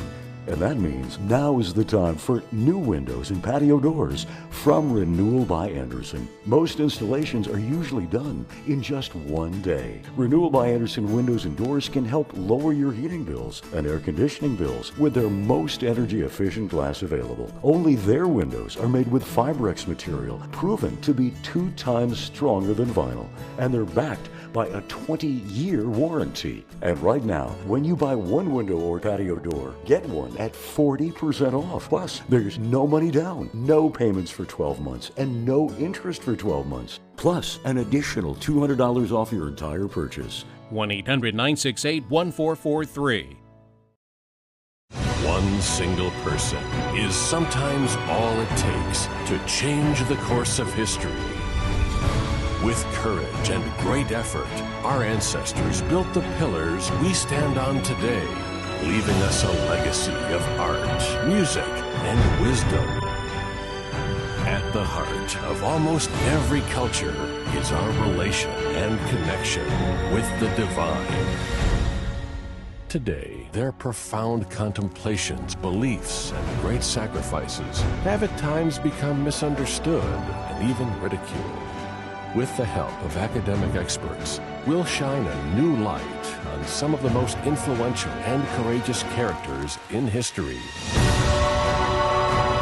and the miracles that surround them.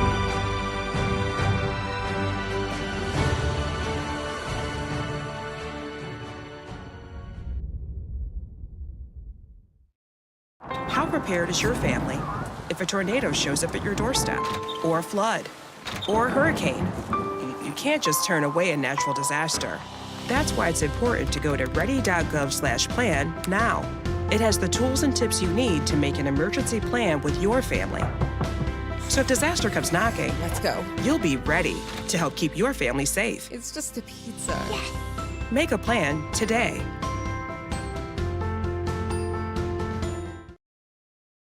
I am blind, but I need not see. I know this road is there for me. If I'm really free.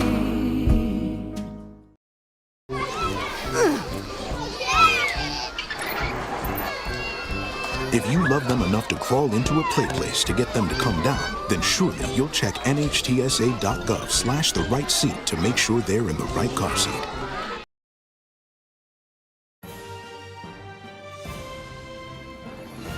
And we're back with more of our special coverage. I'm Steve Lance. And I'm Tiffany Meier. And now let's bring in our in-studio panel, Gerard Felitti, political strategist, senior counsel of Lawfare Project, and Dante Mills, political strategist and national trial attorney of Mills Edwards.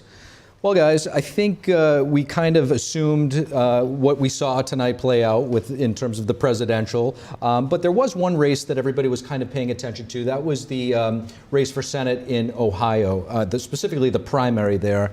Gerard, I want to get your thoughts. We saw Bernie Moreno take that. We could pull up the results here and take a look at the margin. You know, this was a Trump-endorsed candidate. He was up against the establishment, some might say, with the governor of Ohio endorsing Dolan and not Moreno. What do you think this says about the night for Trump? I think this says that Trump had a good night, that the candidates that he is endorsing are winning the primaries. I also think that this was an interesting race because we did have Democratic money coming into the race to back Moreno. We did have dirty allegations, dirty tricks coming into this particular race. And that's kind of foreshadowing what I think we'll see in the general election cycle. We will see the Democrats trying to go after the low-hanging fruit and in place easier candidates that they think they will beat, more MAGA Republicans, if you will, in primary races that are to come. And we will see them continue continuing to be involved in that aspect of dirty politics as usual. All sides do this. It's not unexpected. But what we really see here is a vindication of Trump being able to choose a candidate in the primary. So this confirms that he is the head of the party, although whether his candidates will win in the general election remains to be seen. Dante, a relatively mild night for the president tonight, nothing standing out. Anything stick out to you this evening?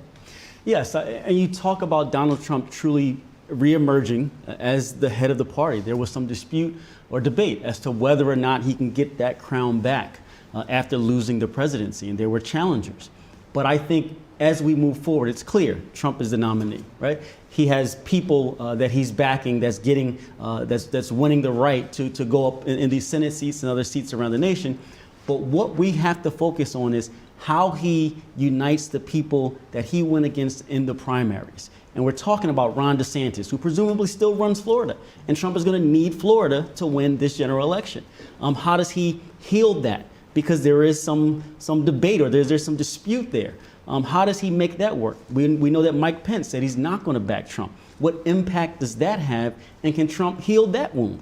I think that's what it's going to come down to. Every vote is going to be necessary, and this is going to be a close race. So how can he mend these fences from the primary? We know that President Biden had no challengers, so he doesn't have any fences to mend, but Trump does. And how does he do that? And how does he bring everybody together to get behind him if he wants to be successful in November? Now, speaking of that Ohio Senate race, the Democrat Sherrod Brown, the incumbent there, obviously went uncontested this evening. How do you see him faring in the election in November? Well, he's won the last couple of cycles. He went uncontested, and he really wasn't tested. I think this is going to be a test because you do have now, in the general, you have President Trump on this ballot. And Ohio may show up for President Trump, and this is his candidate that got the Republican nomination. And you have to assume if Trump wins, he may bring his candidate along with him. So Brown is going to have to really make some noise, and I think he's going to have to bring attention to himself. He's not going to be able to ride President Biden's coattail, where the Republican nominee may. So he's going to have to stand out on his own and make people want to vote for him again. That's a good point, Gerard. I mean, 6 years ago, that was there wasn't a presidential, so there was no down ballot vote. A lot has changed in 6 years. Ohio seems to be getting more red by the year. What's your take? No, I agree that there will be a tremendous benefit from having Moreno ride on the coattails of Donald Trump, but that's also not a given that he'll win. We saw this in Georgia as well, which was leading more Republican than not in the previous election cycle, and it was not just Donald Trump that lost, but it was his Senate choice, which were even actually more popular than he was at some point in the state. So there is a slight danger to being on the president's coattails, as it were, even if Donald Trump is immensely popular in Ohio. That's not a guarantee that his coattails will be long enough to carry Moreno to victory, but it's a very good chance that we will see a like vote. So people who go out to vote for Trump will vote for a MAGA candidate like Moreno.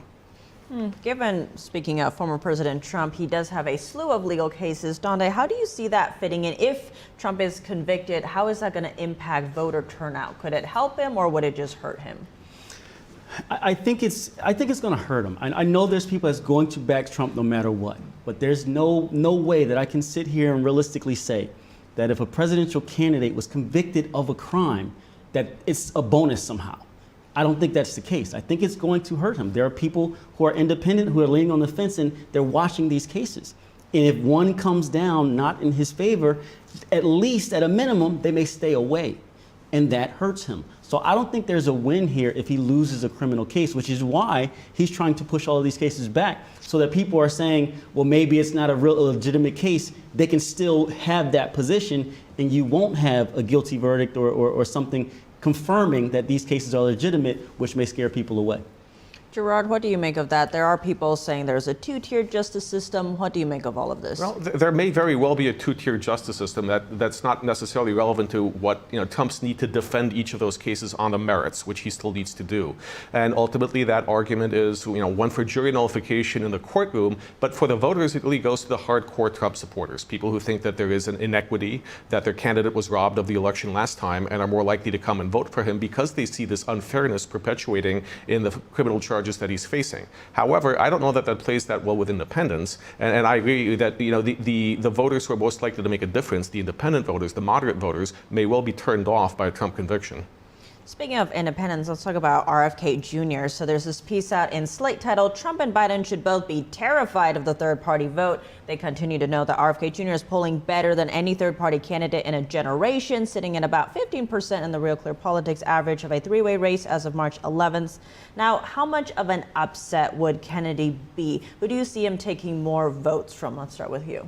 Well, I think right now, most of his votes are from Jets fans who thought he was going to pick Aaron Rodgers as his vice president. It was just announced he's not, so he may lose some of those votes. But listen, a third-party candidate in a tight presidential race can be the determining factor, and it's happened in our politics before, recently. So you have to imagine that he's going to have some impact.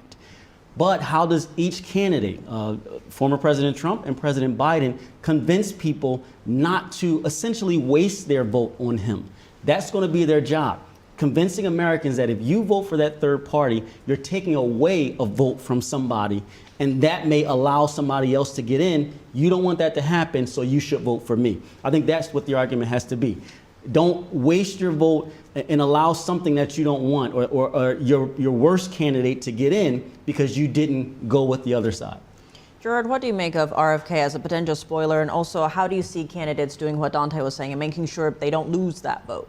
I think we've seen third-party candidates before come in, usually at the 11th hour, and not do as well as Kennedy is doing now. But also, they do tend to fade away as we get close to the election, and traditional voting patterns reemerge. If you're a Republican, you're more likely to vote for your candidate. If you're a Democrat, you're more likely to vote for Joe Biden. If you're an independent, you're wondering whether you're wasting your vote voting for someone who doesn't have a realistic chance of winning. And I think most people do have that calculus, so they see that as an opportunity to not vote for someone they despise or they dislike.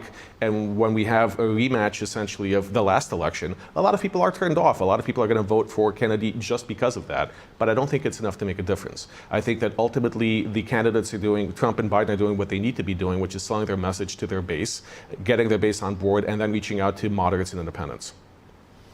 Well, panel, this has been a fascinating discussion. Dante Mills, Gerard Filitti, thank you so much for sitting down with us. That does conclude our coverage for this evening. We'll be covering more of this election cycle here on The Nation Decides 2024. We hope to see you again. I'm Steve Lance. And I'm Tiffany Meier. Until next time, and good night.